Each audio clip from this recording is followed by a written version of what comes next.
বাংলাদেশে প্রচুর ভালো ডক্টর আছে, আপনার অনেকের নাম জানেন, যেমন professor ABM Abdullah sir, Abid Hossain Molla sir পেডিয়াট্রিক্সের একজন বিখ্যাত প্রফেসর বাংলাদেশের, MR খান স্যার, তারপর MSI মল্লিক স্যার আমাদের সাইকিয়াট্রিতে, এরকম প্রচুর, তালুকদার স্যার পেডিয়াট্রিক্সে।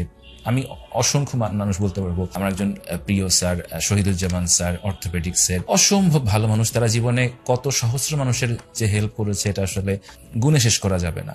কিন্তু আমরা কয়জনের নামে আসলে ওরকম প্রশংসা শুনি? কয়জন বাঙালি বাসায় গিয়ে ফেসবুক স্ট্যাটাস দিয়েছে যে এই স্যারটা আমার উপকার করেছে, এই স্যারের কারণে আমি আসলে জীবন বদলে গিয়েছে? অথচ যখনই কোনো একজন ডক্টর কোনো একটা হয়তো ভুল করছে, বা সেই ভুলও হয়তো ভুল না, সেটা হয়তো একজন পেশেন্ট মনে করছে যে সে ভুল করছে, সেটা নিয়ে বিশাল করে লেখা হবে, তারপর হাজার হাজার শেয়ার হয়ে যাবে।